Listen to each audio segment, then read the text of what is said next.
Still the archive. Yeah, ever since this. Seems like all the best lounges are being replaced by places like Cora's Den.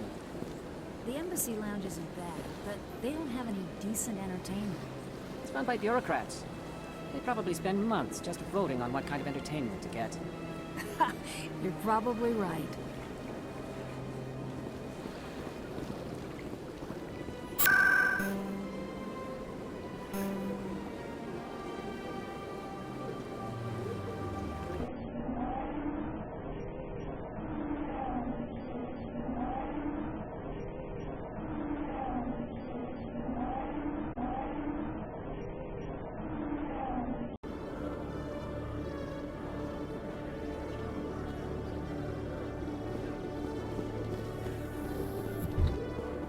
Do you ever regret leaving Citadel Security to pursue Seren, Garrus?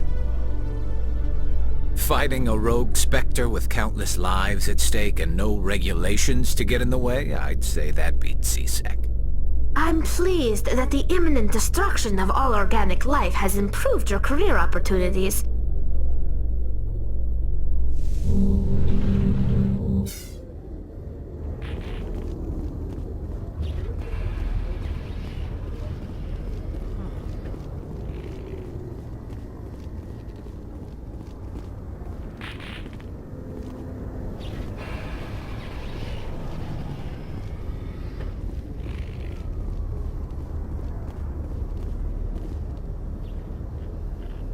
I've got big news for you, Shepard. Captain Anderson is stepping down as commanding officer of the Normandy. The ship is yours now.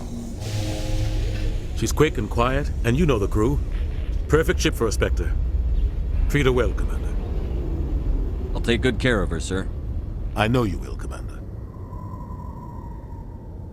What kind of leads do we have? Saren's gone. Don't even try to find him. But we know what he's after. The conduit. He's got his Geth scouring the Traverse looking for clues. We had reports of Geth in the Pharos system shortly before our colony there dropped out of contact, and there have been sightings around Noveria. Find out what Saren was after on Pharos and Noveria. Maybe you can figure out where the conduit is before he does. The Reapers are the real threat. I'm with the Council on this one, Shepard. I'm not sure they even exist. But if they do exist, the conduit's the key to bringing them back. Stop Saren from getting the conduit, and we stop the Reapers from returning. I'll stop him. We have one more lead. Matriarch Benezia, the other voice on that recording. She has a daughter, a scientist who specializes in the Protheans. We don't know if she's involved, but it might be a good idea to try and find her. See what she knows. Her name's Liara, Dr. Liara Sony. We have reports she was exploring an archaeological dig on one of the uncharted worlds in the Artemis Tau cluster. Sounds like we should head for the Artemis Tau cluster. It's your decision, Commander. You're a Spectre now. You don't answer to us. But your actions still reflect on humanity as a whole. You make a mess and I get stuck cleaning it up. I'll try not to make things any harder on you, Ambassador. Glad to hear it, Commander. Remember, you were a human long before you were a Spectre. I have a meeting to get to. Captain Anderson can answer any questions you might have. Yes, Commander? How are you holding up? Honestly, this isn't how I pictured my career coming to an end. Pushing papers really isn't my thing. But you're the one who can stop Saren. I believe in you, Shepard. If that means I have to step aside, so be it. Any extra intel you can give me on our colony at Pharos? The entire planet used to be one giant Prothean city. Mostly ruins now. But some of the infrastructure is still intact.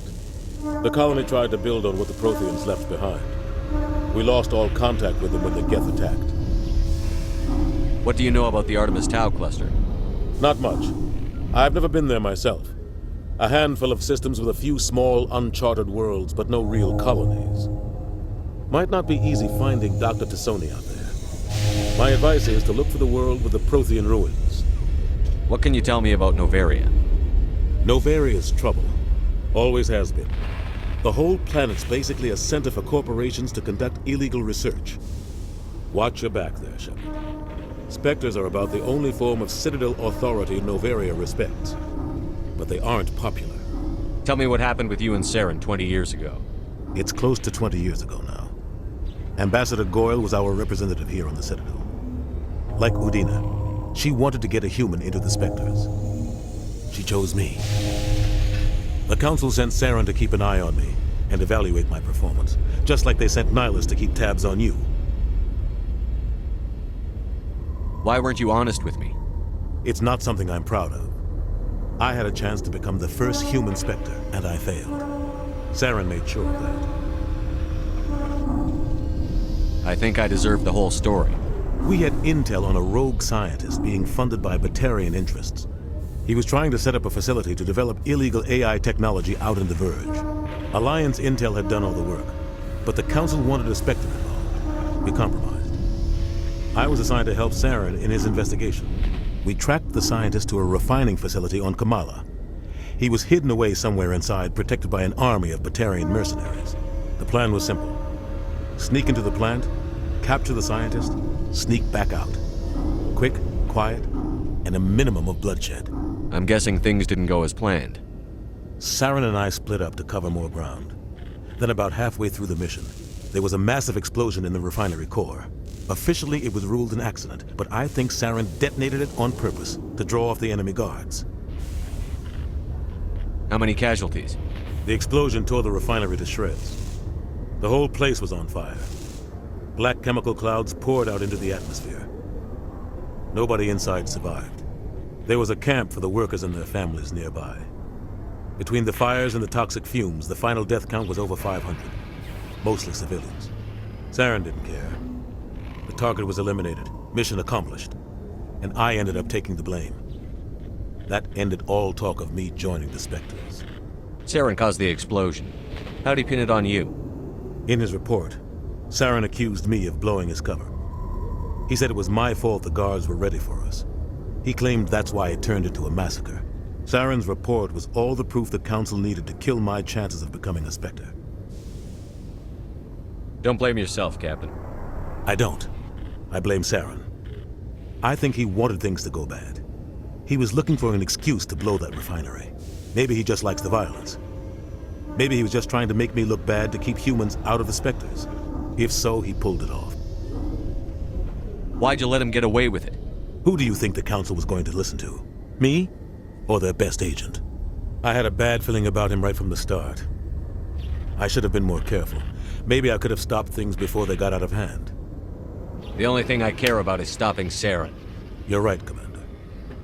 It's no good living in the past.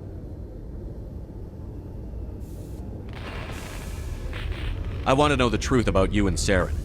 I want to know about the mission you were on together all those years ago. We had intel on a Alliance intel had done all the work. We tracked the scientist. The plan was simple. Sneak into The only thing I care about You're right, is stopping. Commander. It's no good living in the past. I should go. I'll be here if you need anything.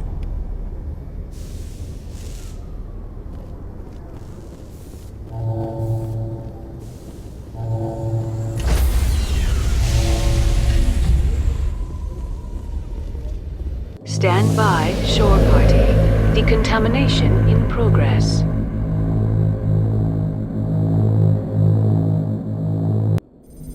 I heard what happened to Captain Anderson. Survives 100 battles and then gets taken down by backroom politics. Just watch your back, Commander. Things go bad on this mission, you're next on their chopping block. Saren's out there somewhere, and we're gonna find him. Everyone on this ship's behind you, Commander, 100%. Intercom's open. If you got anything you want to say to the crew, now's the time. This is Commander Shepard speaking. We have our orders. Find Saren before he finds the conduit. I won't lie to you, crew. This mission isn't going to be easy.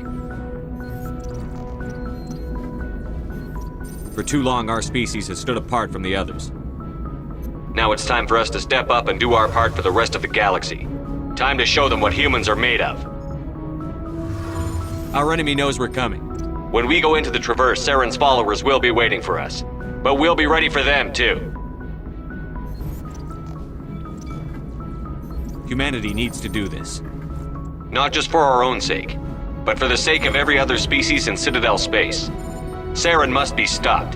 And I promise you all, we will stop him. Well said, Commander. Captain will be proud. The captain gave up everything so I could have this chance. We can't fail. Yes, sir.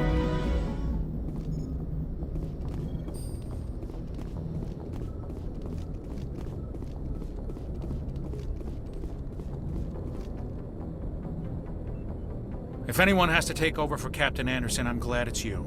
I'm not sure about having non-humans on our ship, though. We're all on the same team here, Presley. With all due respect, sir, that's what they said about Nihilus. Look how that turned out. Speak freely, Presley. I want to know if you have a problem with non-humans.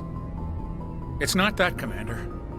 Humanity has always handled its own problems. Saren attacked one of our colonies. We should be the ones to stop him.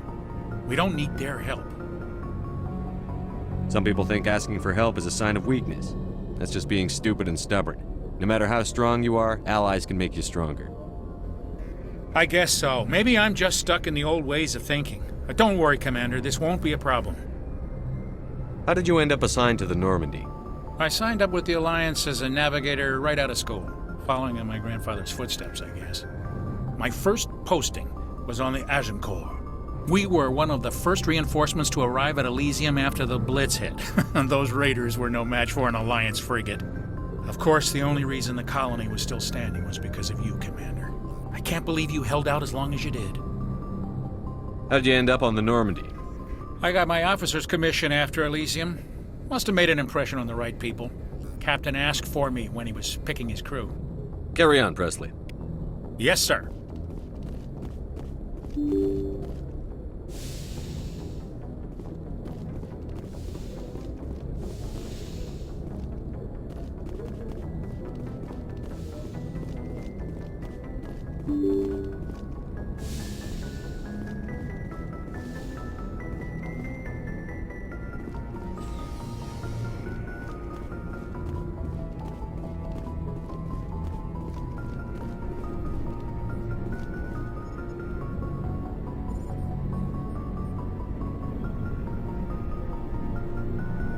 Anything you need, Commander? Just trying to get a sense of where the crew's at. Thoughts? I've wasted enough of your time for now, Commander. We'll have time for personal debriefings later. What's your opinion on the last mission? I don't see how we could have done things any better. At least not without getting to Eden Prime sooner. And we were on the scene faster than any other Alliance ship could have been. We'll talk another time, Lieutenant. Commander?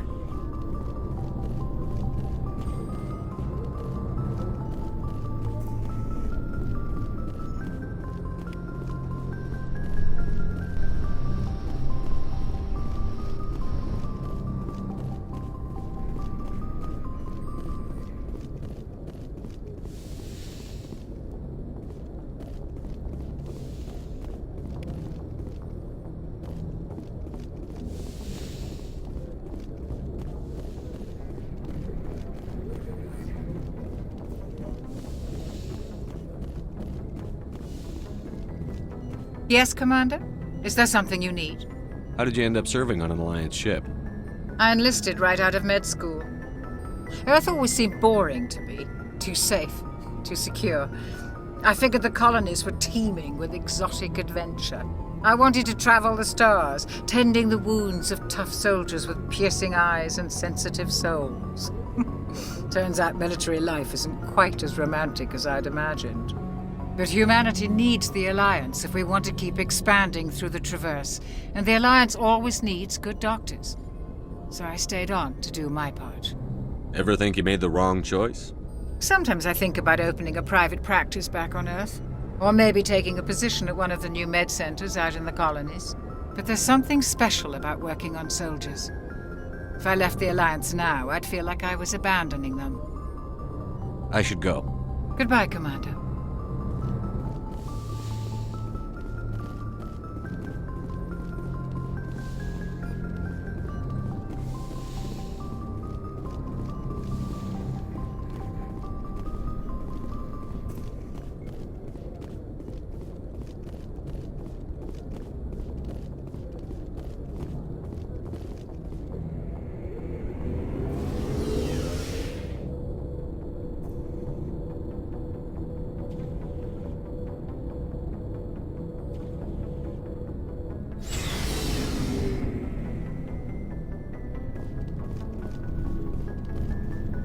Looking for supplies?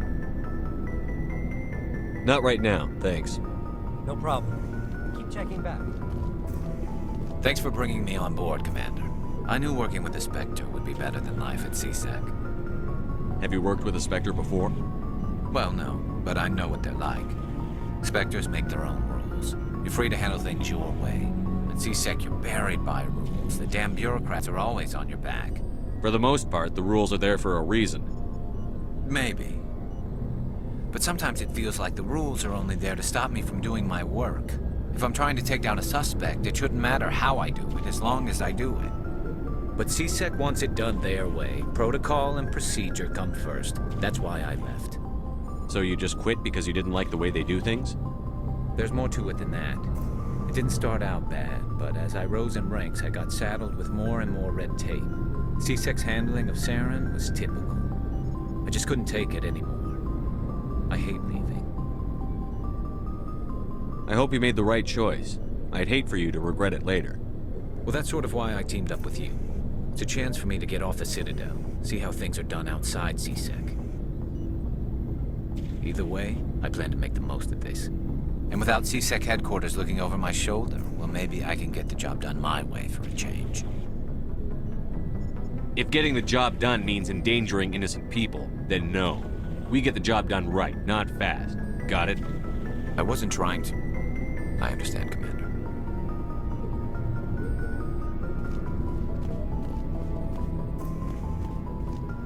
Commander? What's your opinion on the last mission? Kinda wish you'd got there sooner, Commander. No offense, I appreciate the rescue. I just wish... You wish we'd been able to save the rest of your unit? Yes, sir. If I had been more alert, we wouldn't have been cut down by an ambush. The Geth are perfect ambushers. They don't move, they don't make noise, they don't even breathe. Sir, they have flashlight heads. I'll make sure it doesn't happen again. Do you have a few minutes to talk one-on-one? I'm sorry, Commander. I need to get my duty squared away.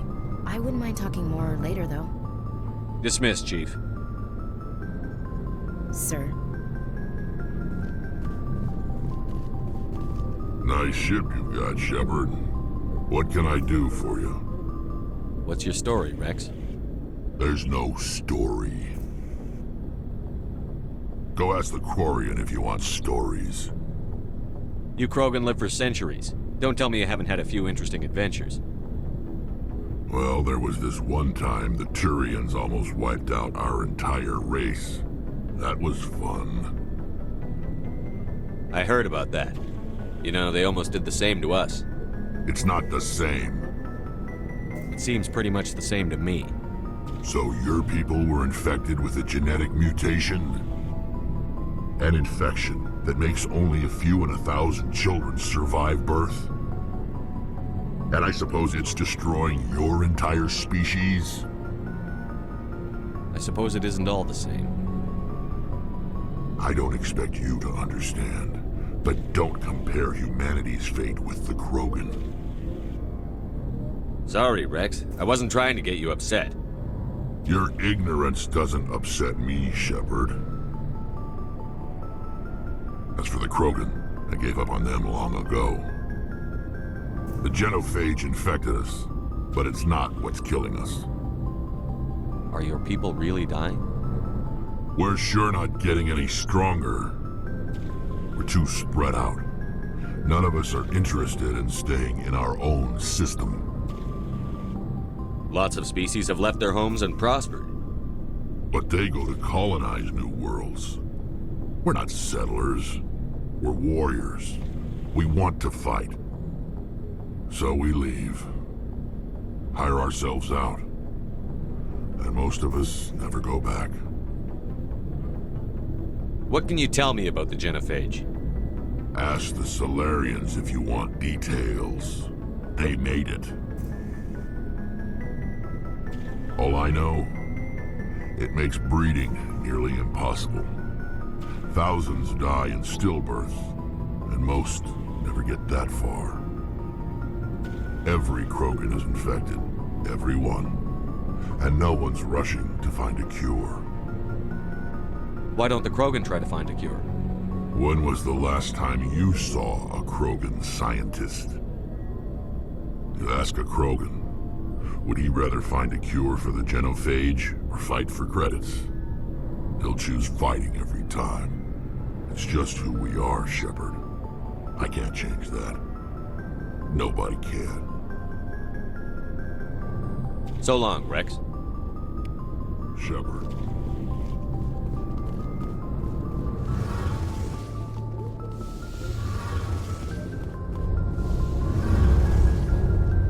Hey, Commander, you know that Quarian, Tally? She's been spending all her time down here asking me about our engines. I'll tell her to leave you alone. What? No, she's amazing. I wish my guys were half as smart as she is. Give her a month on board and she'll know more about our engines than I do. She's got a real knack for technology, that one. I can see why you wanted her to come along. I figured she'd be a real asset to the team. You've got an eye for talent, Commander, but I'm guessing that's not why you came down here. I want to know more about the Normandy.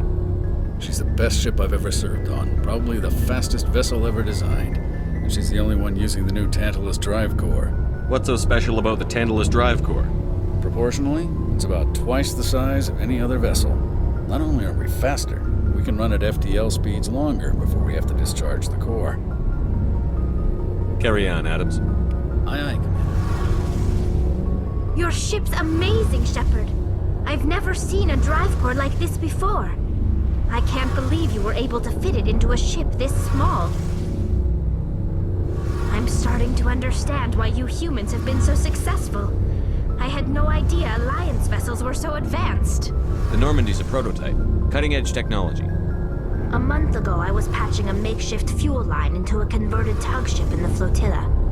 Now, I'm sitting on board one of the most advanced vessels in Citadel space. I have to thank you again for bringing me along.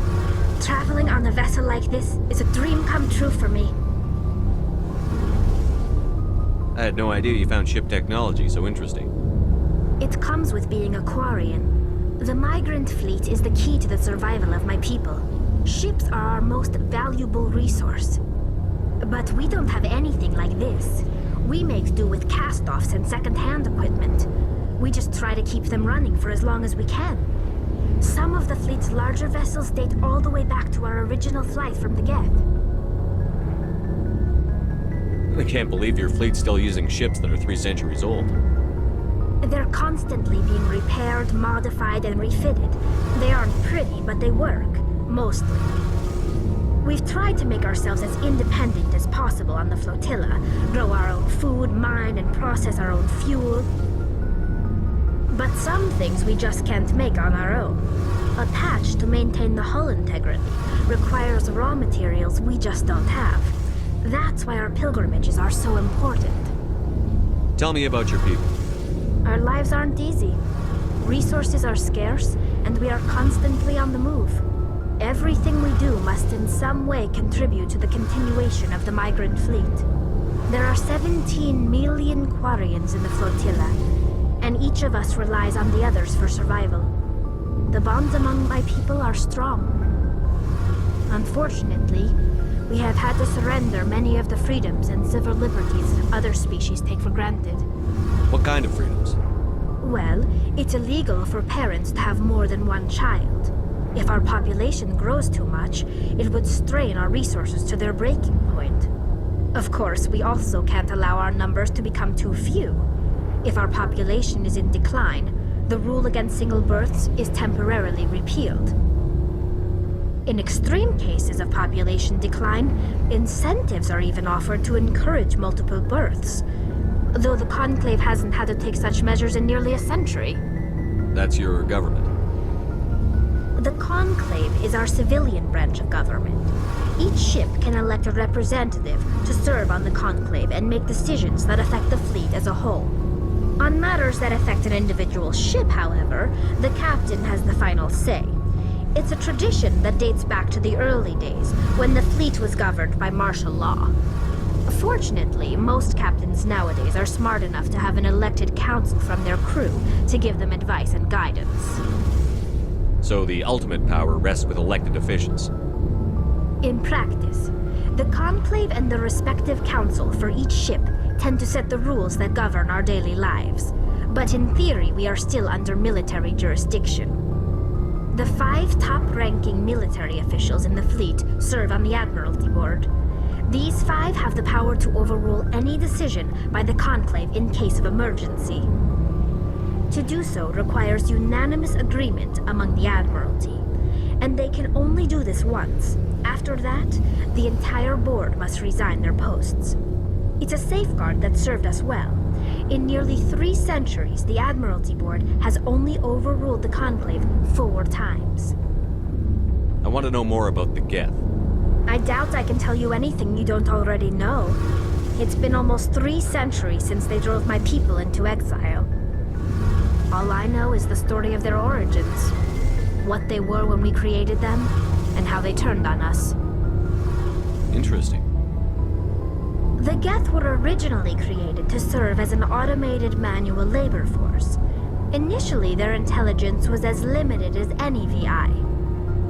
Over time, we made small modifications to their programming to allow them to perform more varied and complex tasks, bringing them closer and closer to true AI status. How come the Council didn't step in and stop you? This wasn't true AI research. We may have been skirting the bounds of the law, but we never did anything that was actually illegal. The changes were so insignificant, so gradual, that we were able to control them. Or so we thought. But one thing we underestimated was the power of the neural network. A million Geth thinking simultaneously created an inherently unstable matrix. So, the Geth share brain power? Many of the Geth's logic systems were designed to work in concert with other nearby Geth.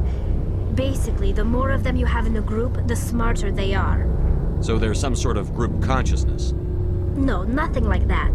They cannot share sensory data or information. Their programming cannot handle that much simultaneous input. Each Geth maintains an individual awareness and identity. The neural network only operates on a process-based level. It's basically the synthetic equivalent of a subconscious. But when they're in close proximity, they can coordinate low-level functional processes, freeing up more capacity for original or independent thought. What made them rebel? As we built more and more Geth, their effective intelligence became more sophisticated, more abstract. One day, a Geth began to ask its Quarian overseer questions about the nature of its existence. Am I alive? Why am I here? What is my purpose? As you can imagine, this caused a near panic among my people. I don't see what's so bad about those questions. The Geth were created to engage in mundane, repetitive, or dangerous manual labor. That's fine for machines, but it won't satisfy a sentient being for long. The Geth were showing signs of rudimentary self-awareness and independent thought. If the Geth were intelligent, then we were essentially using them as slaves. It was inevitable the newly sentient Geth would rebel against their situation. We knew they would rise up against us, so we acted first. A general order went out across all Quarian-controlled systems to permanently deactivate all Geth. The Geth responded to this order violently. You can't blame them for fighting for their survival. We had no other choice. The Geth were already on the verge of revolution. By acting quickly, we had a chance to end the war before it began.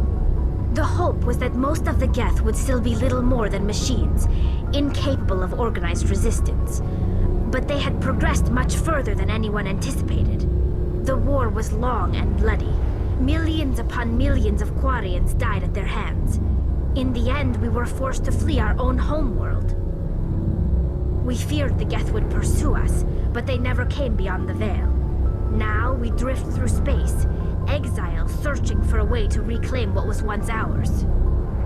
It's hard to feel sorry for you. Your ancestors tried to wipe out another species. We made a mistake when we created the Geth in the first place, but we did not make a mistake when we went to war against them. If we had not acted, they would have wiped us out. They're a synthetic life form. They have no use for organics. None. Why do you think they cut themselves off from the rest of the galaxy? Why do you think they've killed every organic being who's ever tried to contact them? They didn't kill Saren. What does that tell you? The Geth are not innocent victims in all this. They're the enemy. They want to destroy us. Not just the Quarians. All organic life. That's why they've joined up with Saren. And that's why we have to stop him. I want to know more about the pilgrimage. When my people reach maturity, we leave our birth ships and seek acceptance with a new crew.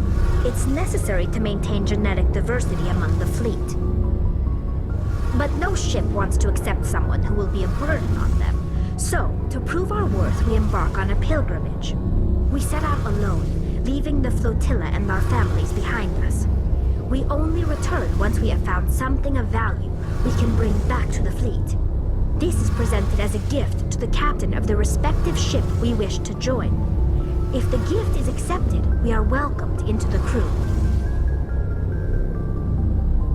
Can a captain choose to reject the gift? That doesn't happen often. Most captains are eager to increase the size of their crew. It increases their own standing in our society. Even when a gift is not particularly valuable, the captain usually accepts it out of a sense of tradition. However, there is a stigma to presenting a substandard gift.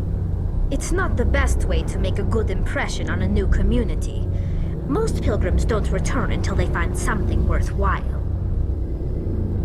I want to talk about something else. Like what? I should go. See you later.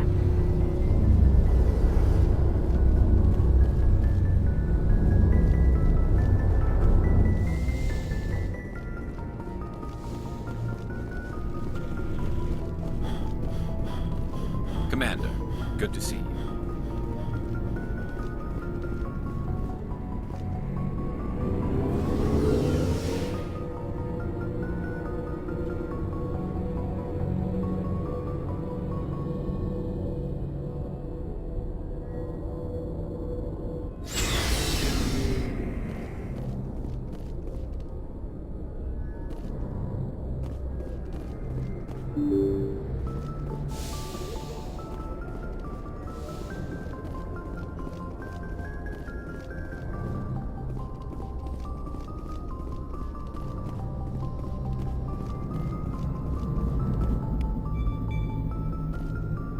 Commander, something you need? How's the Normandy performing? Is she everything they said she'd be? She's the best ship in the fleet, if you've got a pilot who knows how to handle her. Balance isn't what you'd expect. Takes a while to get used to that oversized drive core we got stuffed in the back, and her power can sneak up on you if you're not careful. The Normandy's probably too much ship for your average Alliance pilot, Commander. Lucky for you, I'm anything but average. I like to know my crew. Mind if I ask you a few questions? I can see where this is going. You did a background check on me, didn't you? Well, I'll tell you the same thing I told the captain. You want me as your pilot. I'm not good. I'm not even great. I am the best damn helmsman in the Alliance fleet. Top of my class in flight school, I earned that. All those commendations in my file, I earned every single one. Those weren't given to me as charity for my disease. I'm sorry, Joker. I didn't even know you were sick. You mean you didn't know? Oh, crap. Okay, I've got Vrolich syndrome, brittle bone disease. The bones in my legs never develop properly. They're basically hollow, too much force and they'll shatter. Even with crutches and my leg braces, it's hard to get around. One wrong step and crack! It's very dramatic. But I've learned to manage my condition, Commander. Put the Normandy in my hands and I'll make her dance for you. Just don't ask me to get up and dance unless, you like the sound of snapping shin bone. Why does everyone call you Joker? It's a lot shorter than saying Alliance Flight Lieutenant Jeff Moreau. Plus, I love to make little children laugh. I was just thinking how much you remind me of Santa Claus. Look, I didn't pick the name. One of the instructors in flight school used to bug me about never smiling. She started calling me Joker, and it stuck. Why didn't you ever smile? Hey, I worked my ass off in flight school, Commander. The world's not gonna hand you anything if you go around grinning like an idiot. By the end of the year, I was the best pilot in the academy, even better than the instructors, and everybody knew it.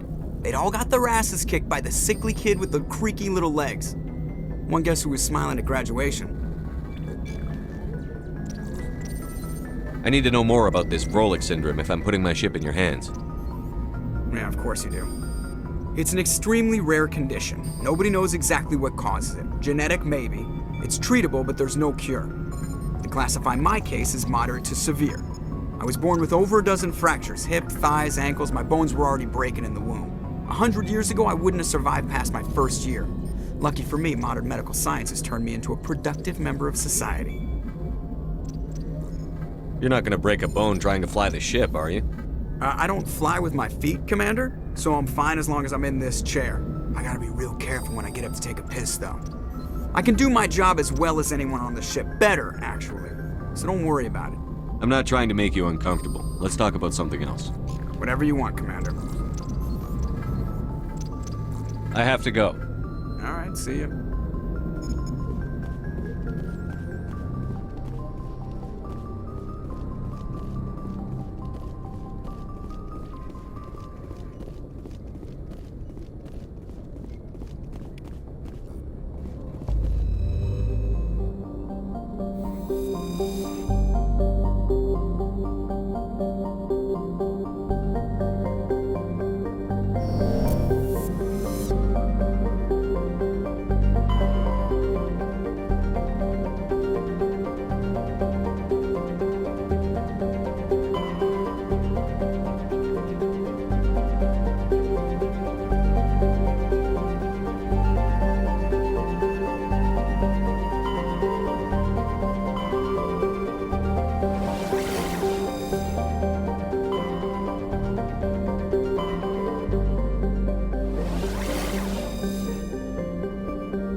Commander, I'm picking up a signal from the planet's surface.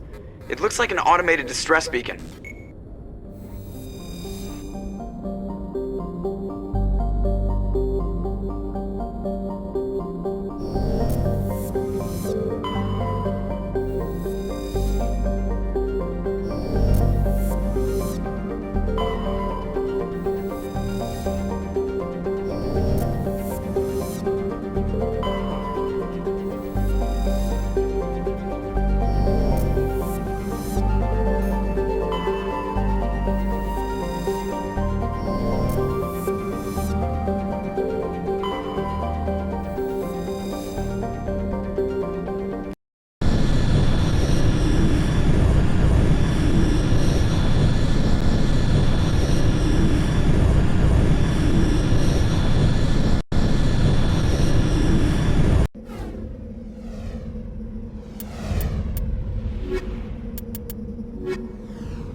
close. Looks like they were lured here by the distress beacon.